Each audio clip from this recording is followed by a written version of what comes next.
صاحبہ کا معاملہ جو ہے وہ ایک بہت ہی ہمارے قومی سطح پہ جو ہے وہ ایک ایسا ایشو بنا ہوا ہے کہ ہر پاکستانی کا جو ہے وہ اس بارے میں بہت ہی جذباتی لگاؤ ہے. ہر کوئی جو ہے وہ غمزدہ بھی ہے اور افسوس بھی ہے کہ کس طرح سے انہیں ایک بہت لمبا عرصہ 86 سال کے لیے جو ہے وہ قید کر دیا گیا ہے. اور پچھلے دنوں جو ان کی بہن ڈاکٹر فوزیہ صدیقی صاحبہ نے ان سے ملاقات کی ہے اور اس ملاقات کا جو احوال جو ہے وہ سامنے آیا ہے، تو میں سمجھتا ہوں کہ وہ یورپ اور وہ لوگ جو انسانی حقوق کی جو ہے وہ بڑی بلند باغ باتیں کرتے ہیں اور بڑے دعوے کرتے ہیں، انہیں شرم آنی چاہیے ان حقائق کو جو ہے وہ جاننے کے بعد کہ یہ انسانی حقوق ہیں کہ وہ وہاں پہ اپنے ملک میں ایک بے گناہ جو ہے وہ خاتون کو جو ہے وہ اس طرح سے نہ صرف انہوں نے غلط سزا دی ہوئی ہے بلکہ اس کو رکھا کن حالات میں ہے. تو اس کے اوپر بھی یہ اتفاق رائے ہوا ہے کہ جو سنجیدہ کوششیں پہلے سے حکومت جو ہے وہ کر رہی ہے ان میں اور جو ہے وہ بہتری لائی جائے اور حکومت جو ہے وہ اس کے اوپر جو ہے وہ اپیل یا خط جو ہے وہ بھی لکھے اور اس معاملے کو اس طرح سے جو ہے وہ پوری دنیا کے سامنے اور خاص طور پہ امریکن حکومت کے سامنے جو ہے یہ اٹھایا جائے اور ان لوگوں کو بھی جو کانگریس مین جو ہے وہ پاکستان کے خلاف تو دستخط کر کر کے بھیجتے ہیں کہ جی یہ ہو گیا وہاں پہ وہ ہو گیا، تو ان کو بھی توجہ دلائی جائے کہ یہ کس طرح سے جو ہے وہاں پہ یہ ظلم اور جو ہے وہ زیادتی ہو رہا ہے. اسی طرح سے ہمارے ٹی ایل پی کے دوستوں کا پیٹرولیم کی قیمتوں میں جو ہے وہ کمی لانے کا جو ہے وہ مطالبہ تھا. یہ بھی ایک عوامی مطالبے کی ہی جو ہے وہ شکل رکھتا ہے اور ہر کوئی یہ چاہتا ہے کہ عام آدمی کو، غریب آدمی کو جو ہے وہ ریلیف ملنا چاہیے. تو ان دوستوں کی ان مذاکرات میں میرے ساتھ ہمارے فیڈرل منسٹر یاز صادق صاحب اور کل پھر جناب اسحاق ڈار صاحب نے بھی جو ہے وہ ہماری مدد کی اور انہوں نے ہمارے ان دوستوں کو جو ہے وہ تمام طریقہ کار جس طرح سے پیٹرول کی قیمتوں میں مقرر ہوتی ہیں وہ سارا ان کے سامنے رکھا اور انہوں نے یہ یقین دہانی کروائی کہ انشاءاللہ تعالی انہوں نے پہلے بھی بھرپور کوشش کر کے جو ہے وہ پیٹرولیم کی قیمتوں میں ایک واضح کمی جو ہے وہ لے کے آئے ہیں. تو انہوں نے مزید جو آنے والے جو ادوار یعنی جو ہر 15 دن کے بعد جو ہے وہ ہوتی ہے تو انہوں نے یقین دلایا کہ انشاءاللہ تعالی اس میں وہ کوشش کریں گے اور انشاءاللہ تعالی اللہ مدد کرے گا تو واضح کمی جو ہے وہ لے کے آئیں گے. اور میں ان احباب کا شکریہ ادا کرتا ہوں کہ انہوں نے اسحاق ڈار صاحب کی یقین دہانی کے اوپر جو ہے وہ اتفاق کیا اور اس کے اوپر جو ہے وہ انہوں نے جو ہے وہ یقین کیا. تو میں اس مرحلے پہ جو یہ ٹی ایل پی کے زعماء میرے ساتھ اس وقت موجود ہیں جنہوں نے یہ ساری کارروائی کو 3-4 دن جو ہے وہ بہت ہی تدبر سے اور ایک امن اور جو ہے وہ ایک قومی معاملے کو جو ہے وہ اس انداز سے کہ یہ پرامن طریقے سے جو ہے وہ معاملات ریزالو ہوں، تو انہوں نے جو ہے وہ اس میں بڑا تعاون کیا. کیونکہ آپ کے علم میں ہے کہ جو پہلی حکومت تھی فارمر گورنمنٹ جو تھی تو اس کے وقت میں جو ہے وہ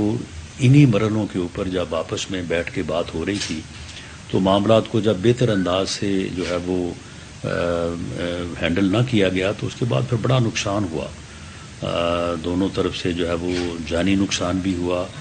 اور مالی نقصان بھی ہوا اور ملک میں بدامنی کا ایک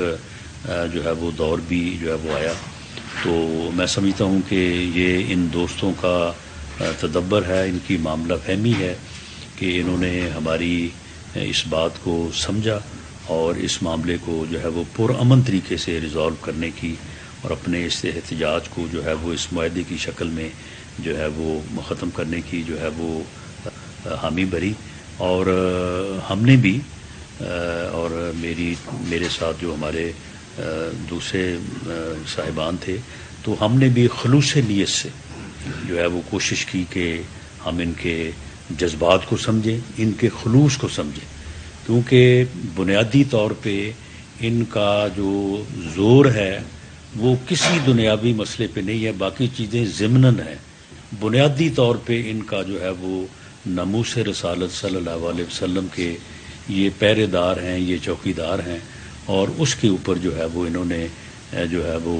ہر طرح سے جو ہے وہ انہوں نے زور بھی دیا، اور ہم نے بھی ان کے اس خلوص کو اور ان کے اس ایمانی جذبے کو بھرپور طریقے سے سمجھا بھی ہے،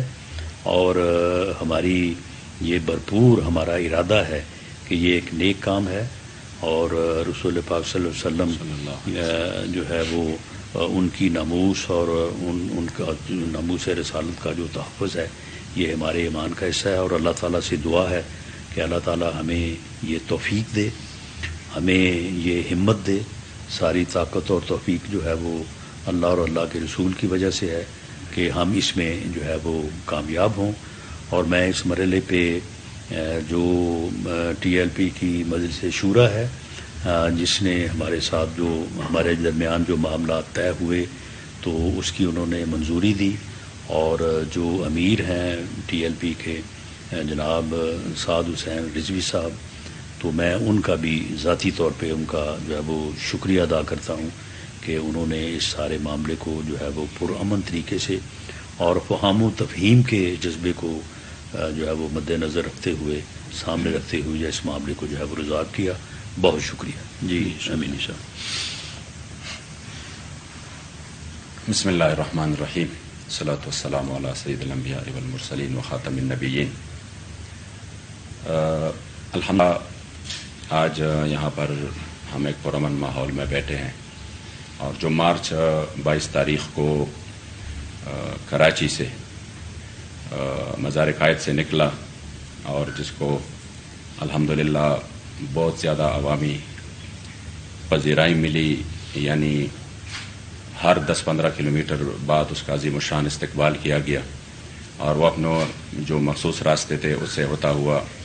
لاہور پہنچا، پھر لاہور سے جو دوسرا مرحلہ جہلم تک پہنچا۔ الحمدللہ تحریک لبیک نے اپنے جو مطالبات حکومت وقت کے سامنے رکھے تھے، تو جس میں جو مین مطالبوں میں سب سے پہلے ناموس رسالت صلی اللہ علیہ وسلم و ختم نبوت صلی اللہ علیہ وسلم کے حوالے سے تھے، تو اور جو اس ملک میں غریب عوام کے لیے جو پراثر آواز تھی، تو ہماری الحمدللہ پورے تحریک کی، اور بالخصوص جو ہمارے امیر محترم ہیں حضرت قبلہ حافظ سعد حسین رضوی حافظہ اللہ،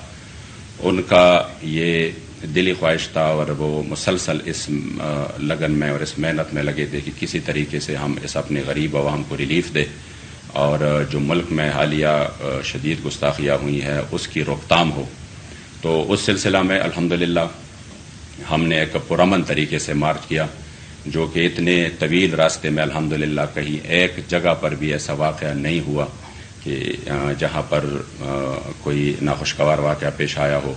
یا کسی جگہ پر کوئی زبردستی کی گئی ہو، یا کسی جگہ پر اس طرح کی، بلکہ الحمدللہ جہاں پہ ٹول پلازے آ گئے تو وہ بھی ادا کیے گئے، اس کی جو ہے نا وہ یعنی اس طرح پرامن طریقے سے شاید پاکستان کی تاریخ میں کوئی مثال نہیں ملتی۔ تو اس وقت جب آپ نکلے تو آپ نے یہ جو مسائل تھے یہ سامنے رکھے تھے، بالخصوص اس میں جو ہماری بہن عافیہ صدیقی کے حوالے سے۔ تو گجرانوالہ سے آگے حکومت وقت نے ہمارے ساتھ رابطہ کیا اور ہمارے مذاکرات شروع ہوئے۔ پھر الحمدللہ جب ہم یہاں پہ محترم جناب رانا ثناء اللہ صاحب اور محترم سردار ایاز صادق صاحب اور اسحاق ڈار صاحب اور ٹیم سے یہاں پہ جو ہم نے الحمدللہ ان کے سامنے اپنے مطالبات رکھے، تو وہ مطالبات جو کہ ناموس رسالت کے حوالے سے تھے، یا اپنی بہن عافیہ صدیقی کے حوالے سے تھے، یا وہ مطالبات جو کہ غریب عوام کے لیے، اور یہ جو کمر توڑ مہنگائی ہے، پیٹرولیم مصنوعات کی قیمتیں جو اس وقت بہت زیادہ ہے، تو اس حوالے سے الحمدللہ جو بات چیت ہوئی تو میں انتہائی مشکور ہوں کہ بغیر کسی تصادم کے، بغیر کسی اس طرح کے ماحول کے الحمدللہ پرامن طریقے سے یہ ہماری بات چیت جو ہے وہ مطالبات حکومت نے مان لیے۔ اور سب سے جو بہتر بات ہے وہ یہ ہے کہ جو شاید جو پرانی روایات تھی اس طرح کہ پرامن جلوسوں پر اور پرامن احتجاج پر جس طرح ظلم ہوا، جس طرح تشدد ہوا، بالخصوص تحریک لبیک پاکستان جس کی تاریخ الحمدللہ پرامن ہے، اور اس پر کس طریقے سے تشدد ہوا، تو شاید لوگ سمجھ رہے تھے کہ اس حکومت میں بھی اس طرح کے واقعات شاید پیش آنے والے ہیں، لیکن میں خصوصی طور پر رانا ثناء اللہ صاحب کا شکریہ ادا کرتا ہوں کہ انہوں نے عوام کے اور اپنی جو ملک ہے اس کے حالات کو سمجھتے ہوئے اور اس کا ادراک کرتے ہوئے اور اتنے بڑے کراؤڈ اور اتنی بڑے لاکھوں لوگوں کی جذبات کی قدر کرتے ہوئے ہمارے مطالبات الحمدللہ وہ مان لیے. امید یہی کرتے ہیں کہ سابقہ جو کچھ تلخ تجربات ہیں وہ انشاءاللہ تعالیٰ پھر سے نہیں دہرائے جائیں گے، اور جو ان سے انشاءاللہ تعالیٰ جو مطالبات جس پر بات چیت ہوئی ہے، امید ہے انشاءاللہ تعالیٰ کہ اس پر منوان عمل کیا جائے گا، اور جو اس ملک کی سالمیت جو کہ ہم سب کو عزیز ہے، اس ملک میں امن کی فضا برقرار رکھنا جو کہ ہم سب کا، اور اس ملک میں غریب کو اس کی جو ہے نا وہ زندگی آسان کرنا جو کہ تحریک لبیک کا منشور بھی ہے، تو انشاءاللہ تعالیٰ امید ہے کہ ان امور میں مل کر انشاءاللہ تعالیٰ ہم آگے بڑھیں گے. تو میں رانا ثناء اللہ صاحب آپ کا اور ایاز صادق صاحب کا، اسی طرح اسحاق ڈار صاحب کا، سب کا تہ دل سے انشاءاللہ شکریہ ادا کرتے ہیں، بالخصوص جو آپ نے بے نافیہ صدیقی کے حوالے سے اپنے جذبات کا اظہار کیا، اور اسی وقت ایک پورے مسلمانوں کے دل کی آواز ہے. تو اسی میں انشاءاللہ تعالیٰ جو تحریک لبیک کی ہمارے بابا جی نے شروع دن سے جو اس مطالبے کو اور اس بات کو ہر فورم پہ اٹھایا، تو امید ہے انشاءاللہ تعالیٰ کہ اسی میں ایک بہتر انتظامات اور اقدامات ہوں گے. اللہ کریم جل جلالہ تمام احباب کو جنہوں نے اس پرامن فضا کو قائم رکھنے میں کوشش کی جزائے خیر دیں، اور بالخصوص ہمارے امیر محترم جس کے پاس ہم یہ سب کچھ لے کے گئے اور انہوں نے آگے جا کر اس کو تسلیم کر لیا اور کہا کہ بالکل ہم چاہتے ہیں کہ پرامن طریقے سے کبھی بھی ہم نے تشدد کا راستہ نہیں اپنایا. تو اور پھر ان کارکنان کا جو اس دن سے چلے ہیں اور آج تک ہے اور پورے استقامت کے ساتھ، اللہ کریم سب کا حامی و ناصر ہو، اور ہم سب کے ہم تہ دل سے مشکور ہیں. اچھا اپنا گھر سے ٹی ایل پی وزیر داخلہ رانا ثناء اللہ ٹی ایل پی کے رہنما کے ہمراہ نیوز کانفرنس کر رہے تھے. انہوں نے کہا کہ ناموس رسالت ہر مسلمان کے ایمان کا حصہ ہے. ٹی ایل پی سے ہماری گفتگو جاری تھی. ٹی ایل پی کے تحفظات ناموس رسالت کے حوالے سے ہی تھے. اتفاقی رائے سے ایک طریقہ کار پر پہنچ گئے ہیں.